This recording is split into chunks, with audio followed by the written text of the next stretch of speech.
최경영의 외신 브리핑.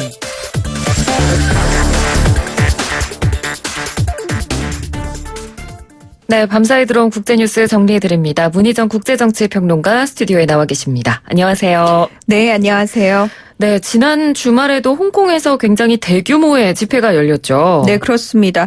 22주째 민주화를 요구하는 시위가 2일과 3일에도 열렸는데요. 네. 당초 시위대는 코즈웨이 베이의 빅토리아 공원에서 집회를 열 예정이었지만 경찰이 불허를 했고요. 네. 그래서 코즈웨이 베이와 완차이 센트럴, 몽콕, 침사추이 등 주요 도심에서 이 동시다발적으로 도로를 점거했다가 철수하는 게릴라 시위의 형태로 진행이 됐습니다. 시위대는 지난 1일 일국 양제를 강조하면서 홍콩에 대한 통제를 강화하겠다는 19기 중국 공산당 중앙위원회 4중 전회 발표와 이 홍콩 민주화 시위 주역인 조슈아 웡의 구의원 출마 자격 박탈 소식에 굉장히 분노를 한 것으로 알려졌는데요. 그러니까 규모는 좀 작아졌지만 시위는 더 격렬해진 양상이다, 이렇게 말씀을 드릴 수가 있습니다. 네. 이 경찰의 강경 진압으로 200명이 넘게 체포가 됐고요. 최소 54명이 다쳐서 병원으로 이송이 됐습니다. 네. 그리고 이번 시위에서 특히 중국의 관영통신사입니다. 신화통신이 습격을 받아서 지금 또 논란이 되고 있는 상황이죠. 네, 물론 이제 그동안에도 일부 강경 시위대가 베스트마트 360이라든지 스타벅스 등 이 중국 기업이라든지 친중국 성향의 기업으로 간주하는 상업시설들을 공격하는 상황 좀 벌어져 왔었는데요. 네. 근데 이번에 특히 이 중국 정부 입장을 대변하는 관영 언론 매체인 신화통신의 홍콩 사무실 건물을 습격해서 건물 1층 유리창을 깨고 또 화염병을 던지기도 했고요. 또 입구 옆 벽에 중국 공산주의자들을 추방하라, 이렇게 쓰기도 했다고 합니다. 네. 이 시위대가 중국의 홍콩 연락사무소와 샤오미 등 중국 관련 기업들을 공격한 적은 있지만 뉴스 매체를 겨냥한 것은 이번이 처음인데요.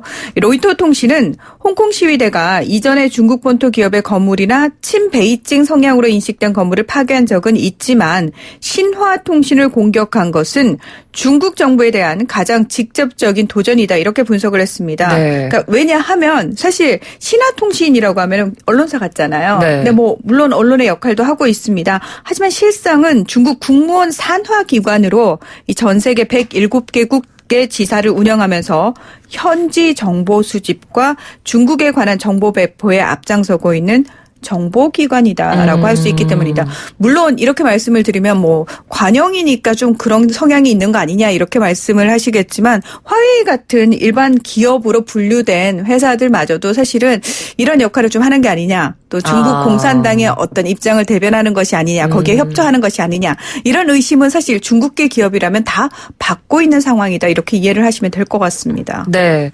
그렇기 때문에 지금 홍콩 시민들의 어떤 반중국 성향이 더 격화되는 모습이 이렇게 나타나는 것 같기도 하고요. 네네. 자, 이번에는 미국으로 가보겠습니다. 트럼프 대통령이 우크라이나 대통령을 백악관으로 초청했다, 이런 이야기를 했더라고요. 네, 맞습니다. 이 민감한 시기에 이런 말을 트럼프 대통령이니까 할 수 있는 거겠죠. 네. 예.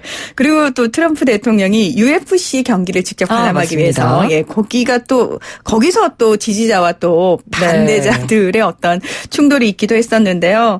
현지 시각으로 2일 이 UFC 경기를 관람하기 위해서 떠나기 직전에 기자들과 만나서 이 볼로디미르 젤렌스키 우크라이나 대통령을 좋은 사람이다 라고 하면서 본인이 원한다면 백악관에 오게 하고 싶다, 이렇게 얘기를 했습니다.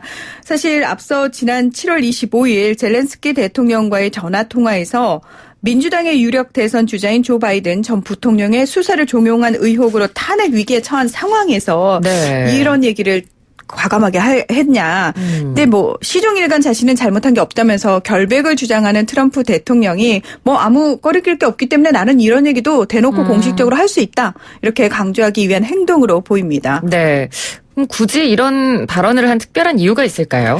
그러니까 아마 이렇게 세게 발언을 했다라는 건 그만큼 본인이 약간 초조하다라는 의미이기도 하겠죠. 왜냐하면 그동안 민주당이 비공개로 관련 증인들의 청문회를 진행해 왔는데요. 거기서 트럼프 대통령의 불리한 증언들이 상당히 많이 쏟아져 나왔기 때문에 그러니까 오히려 더 좀 당당하게 대응함으로써 사태의 심각성을 약화시키려는 트럼프 대통령의 전형적인 전략의 일환이라고 볼 수 있습니다. 그러니까 트럼프 대통령이 지금까지 궁지에 몰릴 때마다 어떤 식으로 행동해 왔는지를 떠올려 보시면 아하 싶으실 건데요. 네. 특히 이번에는 조금 센 증언이 나왔습니다. 지난달 29일 하원에 출석했던 알렉산더 빈드먼 중령이 존 아이젠버그 백악관 법률 부고문을 찾아가서 트럼프 대통령의 통화 내용을 내가 들었는데 이 미국의 국가안보를 위협할 수도 있는 내용이더라. 이렇게 우려를 표하니까 오히려 이 법률 부고문이라는 사람이 이 중령에게 그런 발언 앞으로 하지 말라. 라고 입막음을 시도를 했다라는 겁니다. 그러면서 이걸 이제 이 중령이 청문회에서 증언을 해버린 거죠. 네. 이 빈드먼 중령이라는 사람이 어떤 사람이냐면 지난해 7월 군에서 백악관 국가안보회의로 파견된 우크라이나 전문가라고 합니다. 그리고 7월 25일 통화를 직접 들은 당국자 중 한 명이라고 하고요. 이 트럼프 대통령은 이 중령의 증언이 공개된 후에 이 빈드먼 중령에 대해서 트럼프를 절대 지지하지 않는 증인이다 라면서 비난을 했습니다. 네버 트럼퍼라고 표현을 했어요. 그러니까 이 사람은 트럼프를 지지하지 않기 때문에 일부러 나에게 흠집을 내기 위해서 이런 증언을 한 것이다라고 몰아가는 거죠. 네. 이 정치 전문 매체인 폴리티코는 아이젠버그 법률 부고문의 통화 내용 관련 입막음 시도는 통화 자체가 아무런 문제가 없고 완벽했었다는 트럼프 대통령의 주장에 대한 신뢰성을 떨어뜨리는 것이다. 이렇게 지적을 하기도 했습니다. 네. 또 관련 내용은 저희가 잠시 뒤에 나우 인터뷰에서 미국 현지 연결 준비하고 있으니까 그때 더 자세히 들어보도록 하겠습니다.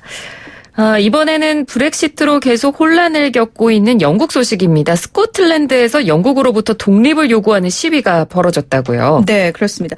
우리는 그냥 영국이라고 뭉뚱그려서 얘기를 하지만 사실 영국은 스코틀랜드 그리고 북아일랜드, 웨일스, 잉글랜드로 구성된 연방 국가입니다. 네. 근데 그중에서도 항상 이 스코틀랜드가 독립과 관련된 얘기가 많이 나오는 이유가 실제로 영국의 연방으로 묶인 지가 한 300년 정도밖에 되지 않았습니다. 그러니까 이전 웨일스 같은 경우에는 1300년대부터 이미 복속이 된 상태이기 때문에 독립 의지가 별로 크지도 않고요. 네. 그러니까 잉글랜드 같은 경우에는 뭐 전체 인구의 6분의 5를 차지하고 있을 정도로 워낙 중심적으로 이끌어오고 있기 때문에 당연히 독립 얘기는 없겠죠.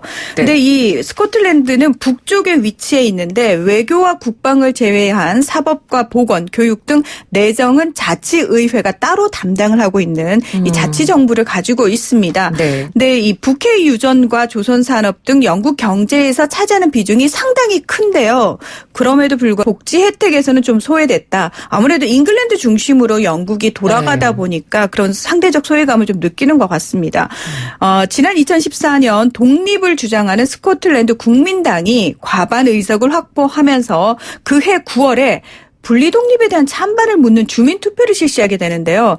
그 당시는 독립 반대가 55.3%, 찬성이 44.7%로 부결이 됐습니다.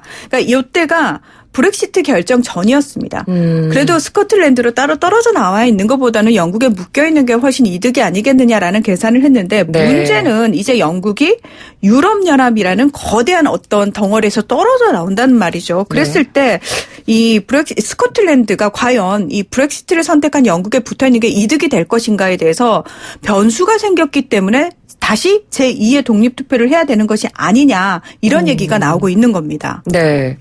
그래서 이 시위에 스코틀랜드 자치정부 수반까지 참여를 해가지고 굉장히 목소리를 크게 높였다고 하더라고요. 네, 맞습니다. 지금 스코틀랜드 자치정부를 이제 이끌고 있는 스코틀랜드 국민당, 아까 제가 말씀드린 것처럼 독립을 이제 원하고 있는 이제 정당이라고 할 수 있는데 이 당수인 니콜라 스터전이 참석해서 이제 스코틀랜드가 미래를 스스로 선택할 때이며 독립국가가 돼야 할 때다. 이러면서 이제 요는 그렇습니다. 제2의 주민투표를 내가 추진할 수 있도록 힘을 실어달라. 12월 12일 조기 총선에서 우리 스코틀랜드 국민당에게 힘을 실어달라. 투표를 해달라. 이렇게 얘기를 한 겁니다. 네. 현재 스코틀랜드 국민당은 영국 하원 의석 총 650석 중에서 35석을 차지를 하고 있습니다. 근데 이 법적으로 유효한 독립 주민투표를 하기 위해서는 영국 정부의 사전 승인이 필요하거든요. 그래서 왜 2014년 투표가 가능했다라고 제가 말씀을 드렸는데 그 네. 이유가 뭐냐면 2012년에 데이비드 캐머런 당시 영국 총리가 이 투표에 합의를 해줬기 때문입니다. 그리고 또다시 2017년 3월에 사실은 스코틀랜드 의회가 중앙정부에 우리 독립주민투표를 하겠다라고 승인을 요청을 했는데 그 당시 테리사 메이 영국 총리는 거부를 해서 투표가 이뤄지지 않았습니다. 네, 그러면 지금 스코틀랜드가 추진하고 있는 이 두 번째 분리독립투표 성사될 가능성이 얼마나 있을까요? 가능성이 크지 않습니다. 왜냐하면 지금 영국 정치권 내에 여야 구분 없이 모두 강한 반대 기류가 네. 있기 때문입니다. 이 야당인 노동당의 제러미 코빈 대표는 제2 주민투표는 바람직하지도 필요하지도 않다. 지금 사실 브렉시트로 영국이 이렇게 혼란스러운데 스코틀랜드 독립까지 얘기할 단계가 아니고 그럴 수 없다라고 얘기를 하는 거겠죠. 네. 그리고 가뜩이나 큰 덩어리에서 떨어져 나온 상황에서 영국이 과연 거기서 또다시 쪼개지는 어떤 상황을 선택을 할 수 있을 것인가? 절대 할 리가 없겠죠. 게다가 스코틀랜드 의회 내에서도 보수당 소속의 의원은 시민의 일상의 문제를 해결하지 않고 이 스터전 당수가 민족주의 진영의 새몰이에만 골목을 하고 있다. 우리 공동체를 분열시키는 것을 막으려면 여러분이 보수당에 또 투표를 해줘야 된다. 이렇게 얘기를 하고 있습니다. 참 영국이 지금 뭐 안팎으로 굉장히 혼란스러운 상황에 직면한 것 같습니다. 네네. 네, 다음은 아프리카 말리 소식인데 IS가 배후로 의심되는 테러가 발생했다는 소식이네요. 그렇습니다. 이 아프리카 대륙의 서부에 위치하고 있는 말리에서 지난 1일에는 북부의 메나카시 군 기지가 습격을 당해서 이 최소 53명의 군인과 민간인 1명이 사망을 했고요. 다음 날인 2일에도 이 메나카시 인근에서 프랑스 군이 타고 있던 무장 차량이 사제폭발물 공격을 받아서 군인 1명이 사망하는 테러가 발생을 했습니다.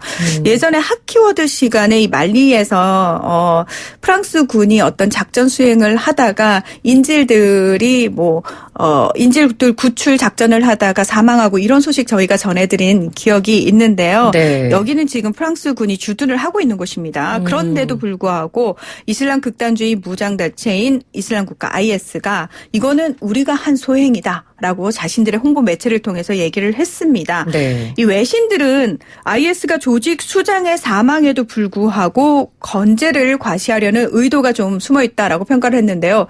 실제로 IS가 배후건 아니건 간에 무조건 일단은 자기네들이 했다라고 얘기를 하는 것이 IS 더 이상 무시하지 마라. 수장이 죽었다고 해서 우리가 죽는 조직이 아니다라는 걸 좀 보여주고 싶어 한다는 거겠죠. 네네. 네. 이 사하라 이남 아프리카 지역과 사바나의 경계에 있는 약 6,400km 폭의 사막화 지역을 사헬 지대라고 하는데요. 그러니까 아프리카 대륙에서 보면은 옆으로 해서 쫙 그 선을 그은 것처럼 지금 현재 사막화가 좀 진행되고 있는 그 지역을 사헬 지대라고 부르는데 네. 여기서는 이제 사막화가 진행되다 보니까 기아와 빈곤에도 시달리고 있고 또 정부의 무능과 부정부패가 겹치면서 이런 IS를 비롯한 극단주의 세력들이 굉장히 세력을 많이 확산을 하고 있는 상황입니다.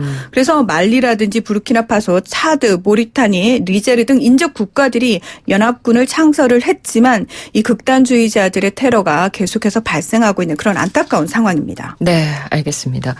오늘 소식은 여기까지 듣도록 하겠습니다. 고맙습니다. 네, 고맙습니다. 네, 지금까지 문희정 국제정치평론가였습니다.